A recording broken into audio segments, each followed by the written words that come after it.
Halo, perkenalkan nama saya Kirana Diandra Maeswari. Di sini saya akan membacakan cerpen saya yang berjudul Idul Fitri. Takbir yang ditunggu selama 1 bulan lamanya akhirnya terdengar oleh seluruh masyarakat. Suasana sejuk menyelimuti kulit dan kehangatan di dalam hati. Bahagia rasanya ketika hari kemenangan tiba. Jam rumah Laksmi menunjukkan pukul 4 pagi. Ia bangun lalu bergegas mandi dan mengambil wudhu. Sambil menunggu azan subuh, ia menuju dapur untuk menyiapkan makanan yang akan disajikan hari ini. Setelah itu, Laksmi menuju kamar adik-adiknya untuk membangunkan mereka dan mengingatkan mereka untuk segera bersiap-siap. Tak lama matahari keluar dari tempat persembunyiannya, bersiap untuk menerangi hari yang menggembirakan setiap 1 tahun sekali. Laksmi menggerutu kepada kedua adiknya, Krisdayanti dan Ardila, karena lama sekali bersiap-siap. Entah apa yang mereka lakukan pagi ini. Untung saja mereka tidak terlambat mengikuti sholat Id. Setelah pulang dari masjid, Laksmi bergegas menuju dapur untuk menyajikan hidangan khas lebaran, opor ayam dan ketupat untuk kedua adiknya. Mereka makan bersama di meja makan yang berada di salah satu sudut rumah mereka. Sambil menyantap opor ayam, kakak beradik itu bercengkrama tentang banyak hal dan sesekali tertawa akan hal yang mereka ceritakan. Sungguh itu adalah momen yang membahagiakan bagi Laksmi, karena sudah lama sekali ia tidak berbincang bersama kedua adiknya. Ia sibuk kuliah dan bekerja di Jakarta. Sudah 3 tahun Laksmi merantau, baru tahun ini ia bisa pulang ke Bandung, menemui adik-adiknya dan merayakan lebaran bersama. Selesai makan, seperti tradisi lebaran pada umumnya, Laksmi, Krisdayanti dan Ardila saling memaafkan lalu berpelukan untuk menuntaskan kerinduan di antara mereka. Suasana haru menyelimuti ketika mereka berpelukan. Tak terkecuali Laksmi, ia menangis paling keras saat itu. Setelah itu, mereka saling menenangkan diri. Merasa kedua adiknya sudah tenang, Laksmi memberikan kedua adiknya THR agar kedua adiknya itu senang. Laksmi terkekeh saat melihat ekspresi kedua adiknya yang sangat antusias. Meskipun nominal yang diberikan kakaknya itu tidak besar, tapi mereka tetap bergembira sampai melompat kegirangan. Laksmi sangat bahagia saat melihat kedua adiknya tersenyum lepas. Ia merasa kerja kerasnya selama ini membuahkan hasil yang baik. Tak lama, Laksmi mengajak Krisdayanti dan Ardila untuk mengunjungi kedua orang tua mereka. Tanpa berpikir panjang, kedua adiknya itu langsung mengiyakan ajakan sang kakak. Mereka bergegas pergi dengan mengendarai sepeda motor. Setelah sampai, mereka memarkirkan motor dan berjalan menuju rumah kedua orang tua mereka. Tak lupa mereka membeli bunga dan air untuk kedua orang tuanya. Sesampai di makam kedua orang tuanya, mereka memberikan salam dengan senyuman yang lebar. Tidak ada yang menangis di antara mereka. Senyuman manis tercipta dari mereka, pertanda bahwa mereka telah menerima dan mengikhlaskan semua yang tercipta dari mereka yang telah terjadi. Laksmi, Krisdayanti dan Ardila saling bercerita soal kehidupannya. Sesekali mereka tertawa sambil menghiasi makam dengan menaburkan bunga dan menyirami air. Setelah itu, ketiga adik kakak itu mengirimkan doa untuk kedua orang tua mereka. Ini tahun kedua mereka merayakan lebaran tanpa sosok kedua orang tua. Orang tua mereka meninggal karena kecelakaan mobil.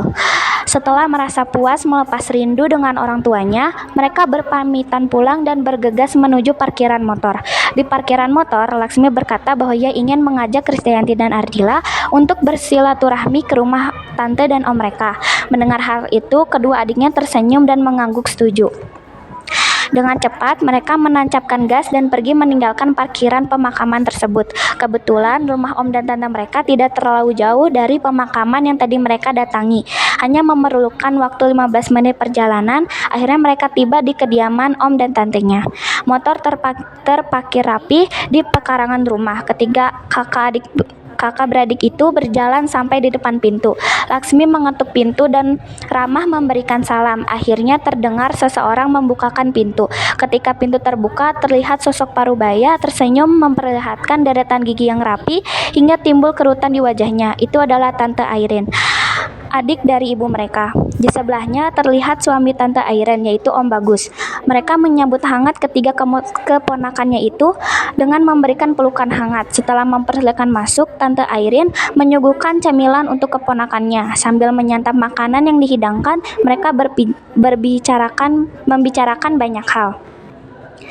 Teringat masa lalu, Laksmi mengucapkan terima kasih kepada Om dan Tantenya yang telah membantu merawat kedua adiknya setelah kedua orang tua mereka meninggal. Tante Airin dan Om Bagus yang berbaik hati membantu Laksmi, Krisdayanti, dan Ardila serta mengurusi segala pembiayaan pada saat itu. Mereka juga mengajak ketiga kakak adik itu tinggal sementara di rumahnya sampai Laksmi mendapatkan pekerjaan di Jakarta. Saat itu Krisdayanti adalah mahasiswa yang baru masuk perguruan tinggi dan Ardila yang baru menduduki bangku kelas 1 SMA. Untungnya masa-masa itu telah terlewati dengan baik. Saat ini ketiga adik kakak itu sudah pindah ke rumah peninggalan kedua orang tua mereka. Selama di rumah Om Bagus dan Tante Airin, Laksmi dan kedua adiknya merasakan kehangatan sebuah keluarga. Terukir wajah senang dan bahagia di wajah ketiga adik kakak itu ketika mereka tinggal di rumah Om Bagus dan Tante Airin. Tante Airin dan ketiga kakak beradik itu asyik bercanda dan tertawa sampai mereka lupa waktu. Di luar langit sudah gelap, matahari telah turun dari singgasananya dan berganti dengan bulan untuk menerangi malam yang kelabu. Akhirnya mereka berpamitan dengan Om Bagus dan Tante Airin. Mereka menyalakan motor dan melambaikan tangan untuk mengucapkan selamat tinggal kepada Om dan Tantenya itu.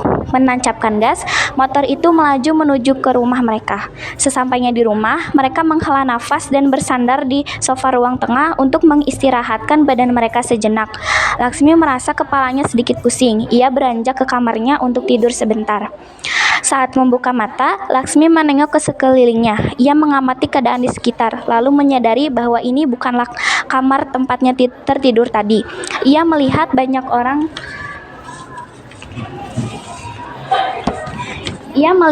orang di sekitarnya dan wajah mereka terlihat sangat panik. Di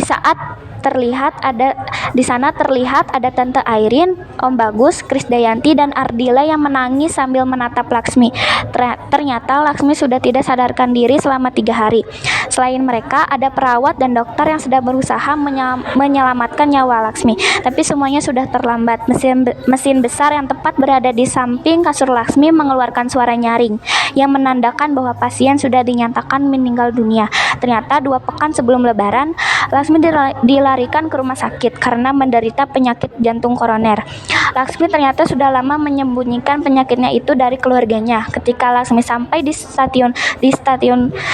stasiun kereta Bandung, Laksmi terjatuh pingsan karena sakit yang dialaminya. Namun ia masih bisa melanjutkan perjalanan pulang dan merayakan Idul Fitri bersama kedua adiknya. Sayangnya di hari Lebaran penyakit itu datang kembali.